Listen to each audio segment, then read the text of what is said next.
샬롬 할렐루야. 사도행전 2장 38, 39입니다.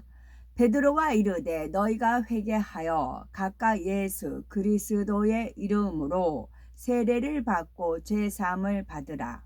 그리하면 성령의 선물을 받으리니 이 약속은 너희와 너희 자녀와 모든 먼데 사람 곧 주 우리 하나님이 얼마든지 부르시는 자들에게 하신 것이라 하고. 아멘. 요한일서 2장 12절입니다. 자녀들아, 내가 너희에게 쓰는 것은 너희 죄가 그의 이름으로 말미암아 사함을 받았음이요. 아멘. 제목은 구원받기 위한 믿음의 1단계입니다. 부모에게 자녀는 눈에 넣어도 아프지 않을 만큼 사랑스러운 존재이지요. 그 아이가 자라 유년기를 거쳐 청년이 되고 어른이 되면은 얼마나 든든하고 대견하겠습니까? 그런데 자녀가 몇 년이 지나도 성장하지 않는다면 부모는 근심 걱정할 수밖에 없지요. 믿음으로 거듭난 하나님의 자녀들도 마찬가지입니다. 요한일서 2장에 기록된 대로 자녀들의 믿음이 쑥쑥 자라나 아이들의 믿음, 청년들의 믿음, 아비들의 믿음이 되어야 하나님께서 기뻐하시고 축복해 주십니다. 그러면 지금부터 믿음의 성장 과정 중에서 자녀들의 믿음, 곧 구원받기 위한 믿음의 1단계에 대해서 살펴보도록 하지요. 구원받기 위한 믿음의 1단계, 믿음의 분량은 각각의 특징에 따라 크게 5단계로 나눌 수가 있습니다. 그 중에 믿음의 1단계는 가장 초보적인 단계로서 성령 받기 위한 믿음 또는 구원받기 위한 믿음이라 불러지지요. 우리가 주님을 영접하면 하나님께서 성령을 선물로 주시기 때문에 구원받기 위한 믿음이라고도 하는 것입니다. 또한 성령을 받으면 생명책에 이름이 기록되어 천국 백성이 되기 때문에 구원받기 위한 믿음이라고 하지요. 믿음의 1단계는 아직 말씀에 대한 지식이 별로 없어서 말씀대로 행하지 못합니다. 무엇이 죄인지 잘 모르며 죄를 지어도 성령이 탄식하는 것을 잘 느끼지 못하죠.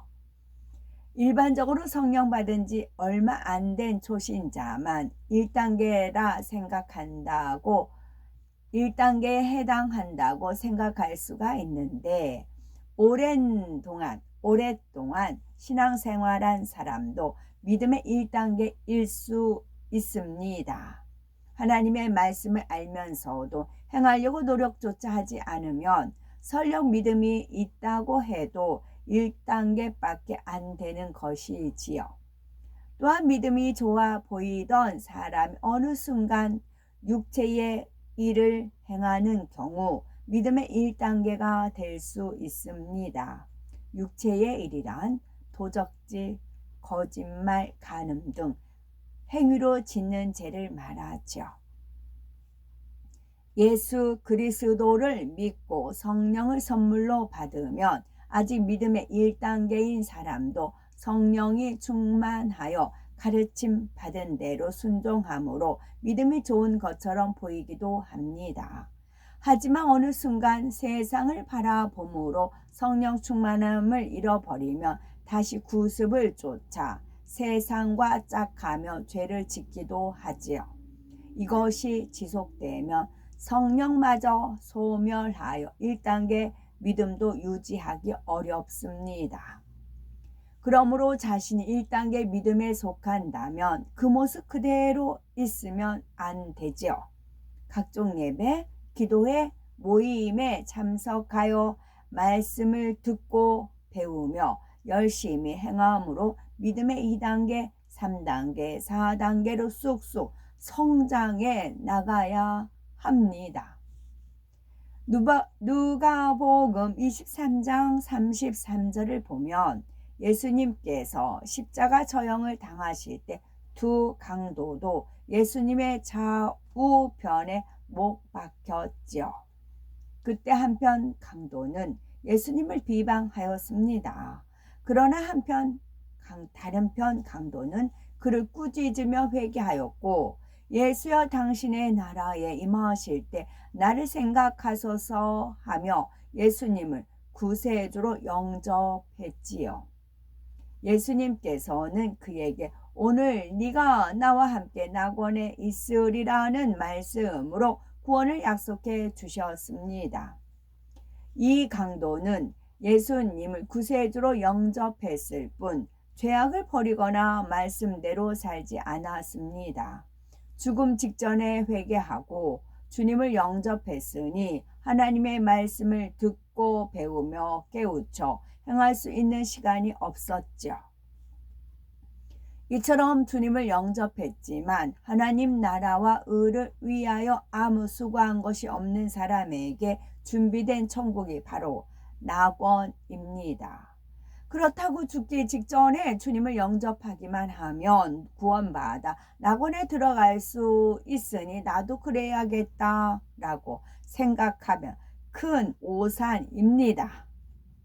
하나님께서는 회개한 강도가 죽지 않고 신앙생활을 했다면 주님을 배반하지 않고 끝까지 변치 않을 것을 아셨기 때문에 구원을 허락하신 것입니다.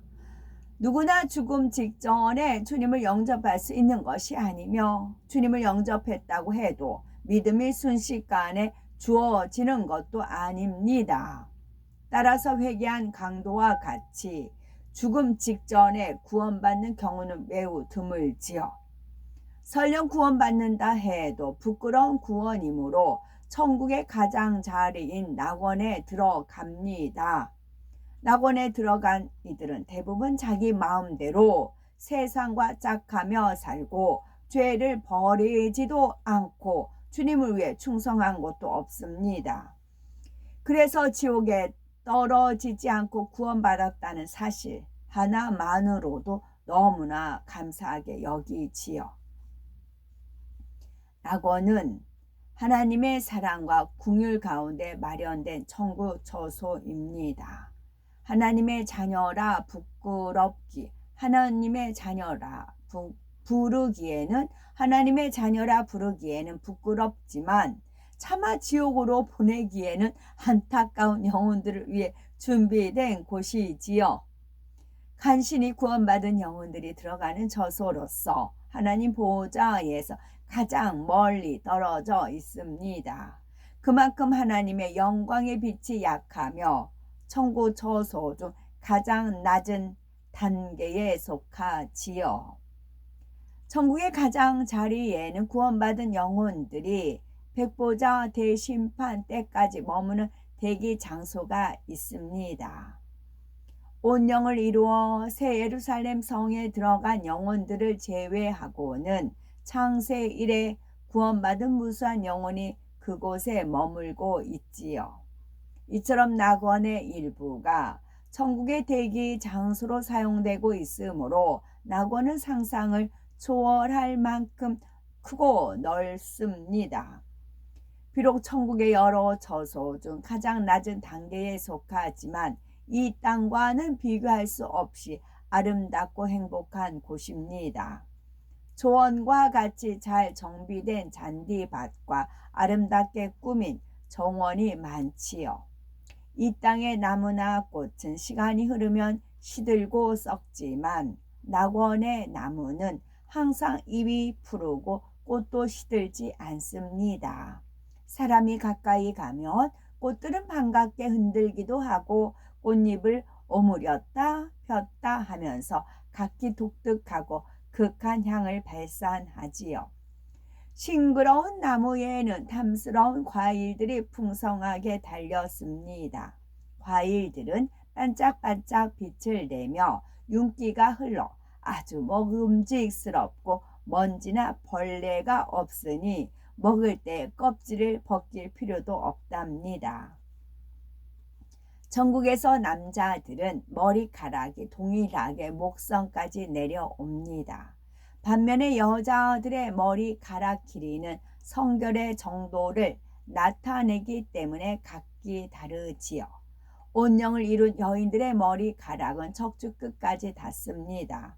그러나 낙원에 있는 여인들의 머리카락은 어깨선에 닿을락 말락 하지요. 온통 옷은 통으로 된 흰옷을 입으며 옷에 장식하는 브로치나 머리에 장식하는 핀과 면류관은 없습니다. 이처럼 낙원에 들어간 사람은 상급이 없기 때문에 개인 소유의 집이나 장식품이 없으며 자신에게 속하여 시중들은 천사도 없습니다. 다만 함께 쉴 수 있는 공공 건물에서 서로 섬기며 살지요. 마치 이 땅의 복지관 같은 건물로서 그 안에는 한 사람만 들어가서 쉬는 작은 방도 있고 여러 명이 함께 들어가 쉬는 큰 방도 있습니다. 그곳은 개인 소유가 아니므로 자기 취향에 맞게 꾸밀 수 없고 오랫동안 머물거나 독차지하지도 못합니다. 일정 시간 동안 쉬었으면 다른 사람을 위해 비워줘야 하고 자리가 빌 때까지 기다리기도 하지요. 그러나 천국에서는 서로 섬기고 배려하며 모든 것이 질서 있게 운영되기 때문에 설령 기다린다고 해도 그 시간이 길게 느껴지지 않으며 대기하는 장소도 안락하게 준비되어 있습니다. 비록 낙원에서 공동생활을 하며 산다고 해도 천국에는 악이 없고 서로 상대의 유익을 구하기 때문에 기쁘고 행복합니다.